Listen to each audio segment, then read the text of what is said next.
여당에서는요, 왜 민주당이 송영길 전 대표 탓만 하냐?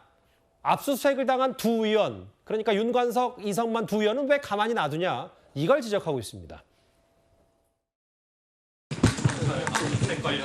명백한 정치 탄압이고 국면 전환형 그 피해 수사 무리한 사실관계 전혀 맞지 않고요.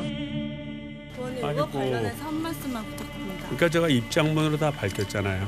입장문으로 다 밝혔고 뭐 사실은 무근이기 때문에 이 문제는 다퉈서 나갈 겁니다.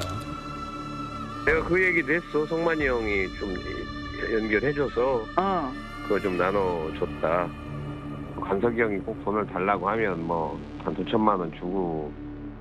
송 대표와 이재명 대표가 서로 말을 맞추어서 진실 은폐하기로 뭐이라도 한 겁니까? 최소한 윤관석, 이성만 의원에 대해서는 즉각 징계를 해야 할 것임에도 이재명 대표는 왜 아무런 조치도 하지 않고 있는 겁니까? 도대체 무슨 말 못할 흑막이 있는지 의심만 더욱 커져가고 있습니다. 저희가 화면으로 정리한 시간대별로 정리한 그 내용이에요. 왜 송영길 전 대표의 개인 문제, 송 전 대표 탓만 하냐? 압수수색당한 윤관석, 이성만 두 의원은 왜 징계하지 않느냐? 여당에서 이 얘기를 하네요. 그러니까 문제는 지금 민주당이 이 윤리와 도덕적인 문제에서 사실상 마비 상태가 아닌가 저는 그런 느낌이 듭니다. 보통 일반적인 정당 같으면 이 정도의 사실이 드러났으면, 왜냐하면 녹취 내용이 있다고 그러면 당장 예를 들어서 소명할 겁니다. 예전에 보면 부동산 투기 관련돼 있을 때 그때 조사가 끝나지 않았는데 송영길 대표가 다 출당하라고 발표했잖아요. 예. 그래서 우상호 당시 의원이 아니 도대체 나한테 지금 증거도 안 드러났는데 왜 하냐 버틴 그런 사례가 있지 않습니까? 그러니까 보통 정당이면 이 정도가 되면 빨리 당윤리위원회나 진상조사에 소집이 돼서 일단 이 녹취 내용이 사실인 걸 확인하고 그다음에 의원들에 대한 일단 당무정지라든지 최소한 그 정도는 해야 될 거 아니겠습니까? 근데 이제 아무런 조치를 취하지 못하잖아요. 그러면서 일부에서는 300만 원은 무슨 기름값이고 밥값인데 나도 하루에 50만 원 쓰는데 등등 이런 이야기만 하고 있습니다. 그게 결국은 저는 이재명의 민주당이 되면서 지금 민주당이 이 도덕적인 윤리적인 문제에 있어서 상당히 마비적인 상황이 왔다. 누가 누구를 욕할 것인가? 왜냐? 주체가 일단 당 지도부가 지금 그런 상황이다 보니까 누구에게 이야기를 하겠습니까? 그러니까 이게 지금 당의 윤리가 무너지는 거죠. 그런 면에서 저는 이재명 대표가 저는 조치를 취하지 못할 거로 봅니다. 왜냐? 본인 지금 매주 지금 재판받으러 가고 있습니다. 예. 또 혐의가 있어요. 자, 그다음에 지금 여러 가지 대장동 문제 등등해서 벌써 지금 구속된 사람이 몇 명이나 되잖아요.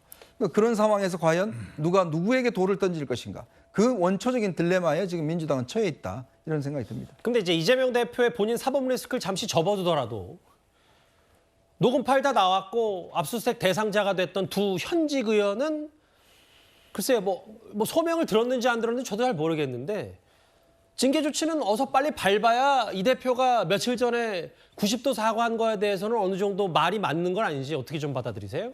아마 징계 절차가 진행이 될 것으로 예상은 됩니다. 다만 만약에 송영길 전 대표가 지금 외국에 있지 않고 국내에 있는 상황이었다라고 한다면 좀 더 신속하게 징계 절차라든지 관련된 절차가 진행됐을 가능성이 높은데요.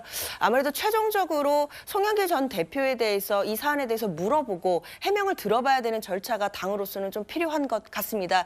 그렇기 때문에 송영길 전 대표에 대해서 조기 귀국을 좀 요청해 놓고 있는 상태인데 예. 안타깝게도 22일 기자회견을 예견해 놓고 그때까지는 지금 들어오지 않는 상황이기 때문에요. 당 입장에서도 굉장히 곤혹스러운 것이 맞습니다. 그래서 지금 의총을 통해서도 다시 한번 요청을 했으니까요. 송영길 전 대표가 기자회견을 통하든 아니면 빠르게 귀국을 하든 하고 나면 당 입장에서도 어느 정도 송영길 전 대표나 또는 윤관석 의원이나 이성만 의원에 대해서 거취라든지 징계라든지 이런 문제를 정리해 나갈 수 있을 것이라고 생각이 듭니다. 예. 그런데 이 돈봉투 의혹이 민주당 내에서 지금 어디까지 번지고 있냐면요. 비명계 일부에서는 과거 송영길 지도부 체제에서 치러졌던, 그러니까 이재명 대표가 대선 후보가 됐던 그 대선 경선 과정도 편파적이었다, 이 의심을 거두지 못하고 있습니다. 이미 투표는 이루어졌고 그 이후에 투표자의 귀책 사유가 아닌 이유로 후보자가 사퇴한 것인데 그것을 소급해서 투표 자체를 없었던 것으로 한다는 것은 주권자에 대한 올바른 대접이 아니라고 생각합니다. 당규가 불완전하고 당규 해석도 부적절하다는 것이 제 생각입니다. 조항 해석상의 여지는 없습니다. 다만 결선 투표를 도입한 점을 감안을 할 때는 이 두 조항이 약간의 보완이 필요하다는 데는 대략적 동의를 했다. 그렇게 말씀드리고 향후에 어떻게 이 조항들을 잘 조화롭게 정리할 것인가에 대해서는 더 논의를 하기로 했다. 저희가 그래서 오랜만에 이 숫자를 준비했습니다. 이게 민주당의 당시 대선 후보 뽑았던 당대표 당 경선 얘기인데 당시 50.29%의 이재명, 39.14%의 이낙연. 근데 제가 기억하기로도 막판에 이낙연 전 대표의 그 상승세가 좀 있었고 근데 여기에 없는 그러니까 중도에 사퇴했던 정세균, 김두관 과거 두 후보의 득표율을 여기서 아예 빼버리지 않았다면 넣었다면 이재명 대표가 당시 과반을 못 넘어서 결선까지 가지 않았냐. 근데 송영길 체제는 왜 이걸 이렇게 결정했냐. 이것 때문에 지금도 좀 논란이 있는 것 같거든요. 네, 그 당시에 민주당의 이낙연 전 대표 지지자들이 이 경선을 가지고 4.4 오입이라고 엄청나게 비판을 했었습니다. 그때 맺힌 앙금이 아직도 풀리지 않아서 얼마 전 이낙연 전 대표가 상을 당해서 잠깐 한국 돌아왔을 때 이재명 대표가 조문하는 걸 두고 이낙연 전 대표 측 지지자들이 막 고성을 지르면서 항의하기도 했던 거죠. 김두관, 정세균의 표를 이 송영길 지도부에서 아예 없던 것으로 정리해버리면서 이재명 대표가 과반을 겨우겨우 달성했거든요. 그런데 상식적으로 중도에 사퇴를 했어도 분명히 민주당 당원들이나 지지자들이 김두관에게도 그리고 정세균에게도 표 던진 건 사실이잖아요. 그걸 그대로 남겨두고 분모에 남겨뒀으면 50% 못 넘습니다. 이게 결선 가는 게 왜 중요했냐면요. 마지막 민주당 권리당원 3차 투표 때 이게 대장동 의혹이 불고 지고 나서 이낙연 전 대표가 아주 큰 차이로 이재명 대표를 이겼어요. 그 당시에 둘 다 후보였었는데. 그래서 이게 엄청난 이변이다라면서 온갖 이야기들이 많이 쏟아졌었고 추세상 이재명 대표가 앞서가다가 대장동 의혹이 터지면서 휘청거리던 그때 송영길 지도부가 4.4 오입을 시행해주면서 결선 안 가고 끝내버렸기 때문에 이낙연 전 대표 입장에서는 아직까지도 꿈에 나올 겁니다. 두고두고 이 안타까운 대목이겠죠. 그런데 이게 단순히 정치적 성향 때문이었을까? 지금 와서 보니까 송영길 전 대표 돈 봉투 만들어준 스폰서 따님도 그 따님이라고 일컬어지는 분도 이재명 대표 캠프에 있었다고 하면 그냥 단순한 정치적 성향이 비슷하다 정도가 아니라 이재명 대표와 송영길 당시 대표가 아주 끈끈하게 연결되어서 송영길 대표가 이재명 대표의 이 대선 경선을 대놓고 도와준 거 아니냐라는 합리적인 의혹을 민주당 내부에서 제기할 만하다고 봅니다. 근데 이게 돌아가자면 다 결국 나비 효과고 그게 최종은 또 돈봉투 의혹이 있으니까. 왜냐하면 송 전 대표가 돈봉투 좀 돌려서 가까스로 이긴 거 아니냐는 의심을 비명계에서 하고 있고 당시 홍영표는 이겨서 그렇게 돼서 송영길 전 대표 체제가 됐는데 당시에 송 전 대표가 이낙연 전 대표보다는 이재명 대표 좀 도와주고 편파적으로 하니까 이재명 대표가 결국 대선 후보 됐다. 결국 또 이게 돌고 돌아 돈봉투와 연관이 되기 때문에 그래서 비명계 또 친명계 갈등이 좀 있는 것 같고요. 그러니까 그 당시에도 여러 가지 논란이 많이 있었죠. 그걸 그동안 어쨌든 뭐 정세균 후보든 김두관 후보든 사퇴했지만 그분들을 지지했던 표를 무효표로 처리한다. 이거는 투표의 기본 원칙에도 맞지 않는 거죠. 한 가지만 좀 상기시켜드리면 지난 2월 달에 있었던 이재명 대표에 대한 그 체포동의안 표결이 있었죠. 예. 그때 139대 138로 한 표 차로 찬성이 우세했습니다. 그런데 무효 11표, 기권 9표로 20표가 표를 있었죠. 무효와 기권표가. 만약에 저런 방식이라면 그걸 다 빼버리면 20표를 빼버린다면 무효 기권표를 가결된 겁니다. 이거는. 그건 말이 안 되는 거죠. 그러니까 처음 출석 297이면 어떤 표시를 했던 간에 그걸 다 출석 제적으로 쳐서 그에 대해 139, 138을 치는 거죠. 과반을 넘었냐 안 넘었냐를. 그러니까 경선 과정에 참여한 모든 사람들을 분모로 하고 그에 몇 표를 얻었는가를 쳐야 되는데 저렇게 그걸 무효표를 해버리고 못에서 빼버린다? 이거는 투표의 기본 원칙도 맞지 않는 거예요. 그리고 그 이전으로 돌아가면 여러 후보 측에서 지금 코로나 상황도 심상치 않으니까 경선 과정을 좀 연기하자. 이런 얘기도 있었습니다. 그 상당한 설득이 있었고, 예. 후보 경선, 대선 후보 경선할 때.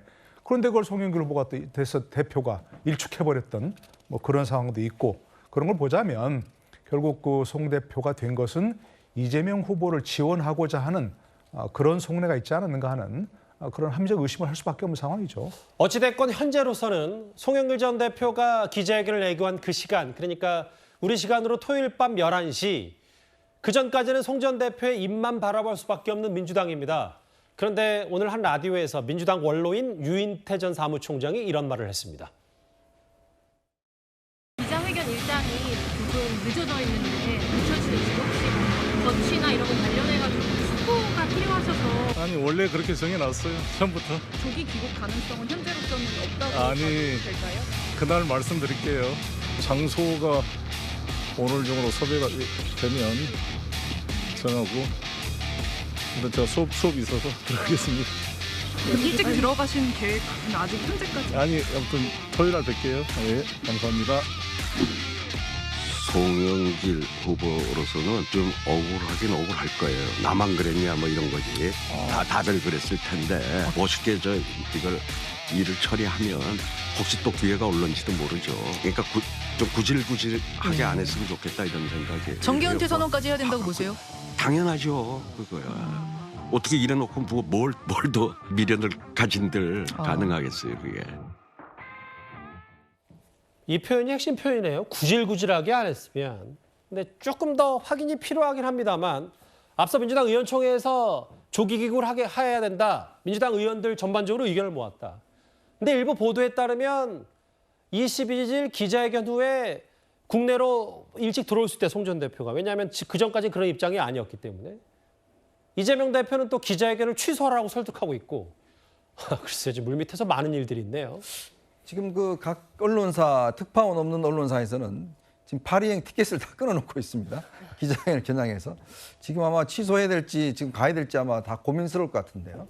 지금 뭐 아마 제가 아까 좀 전에 말씀드렸듯이 그러니까 지금 뭐 당 대표 차원이 아니라 당 전체가 일단 송 전 대표의 조기국을 원하고 있고 또 본인도 그동안 정천 5선하고 인천시장까지 하고 정치로 책임 있는 분도 아니겠습니까? 원래 이제 올 7월 달까지 이 강의하는 것으로 돼 있는데 지금 뭐 강의 이거 지금 할 수 있는 상황이 아니죠.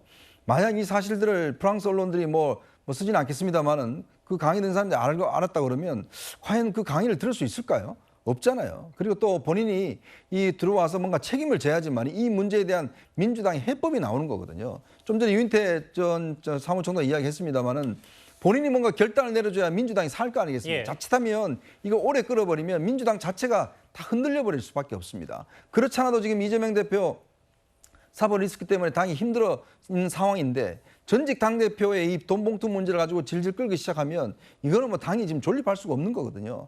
그렇기 때문에 지금 유인태 전 최고도 사무총장이 이야기했지만 방법은 일단 본인이 들어와서 모든 책임을 지고 정계 은퇴 선언하고 그리고 이 조사를 철저히 받겠다. 이런 식으로 해야지만이 뭔가 그 다음 해법이 나올 것 같습니다. 근데 장현주 변호사님, 지금만 생각해 보니까 애초부터 어차피 저렇게 조기 할 거였으면 처음에 의혹 불거졌을 때 그냥 들어와서 내가 잘못한 거 없으니까 소명하겠다 하면 될 일을 처음에 이정근 전 부총장의 개인적인 일탈이라고 했다가 그리고 조기국 생각 전혀 없다. 여기 프랑스 일정이 있다라고 했고 나 토요일 날 기자회견 할 거다. 그때까지는 뭐 좀 의견 얘기야. 이렇게까지 할 필요가 있었는지 지금 와서는 그런 생각 좀 드네요. 당연히 참 아쉬운 지점입니다. 당연히 송영길 전 대표도 이 문제의 심각성을 제대로 몰랐던 것 같아요. 외국에 있다 보니까 이 녹취록 파장이 얼만큼 커지고 있고 이 상황이 얼마나 빠르게 진행되는지를 제대로 파악을 못했던 거 아닌가라는 아쉬움이 남습니다. 빠르게 조기 귀국해서 이 사안에 대해서 해명하고 국민들께 사죄드릴 일이 있다면 사죄해야겠습니다. 예. 글쎄요. 기자회견 안 할 수도 있다는 가능성이 있고 조기 귀국 가능성도 있는데 민주당 의원총회 이후에 송 전 대표 입장이 좀 달라진 걸까요? 뭐 그럼에도 한번 저희가 토요일 기자회견까지는 어떤 추이가 될지 잘 지켜보겠습니다. 저희가 파장이 만만치 않은 민주당의 돈봉투역 집중적으로 하나하나 살펴봤습니다. 돈봉투역은 여기까지고요.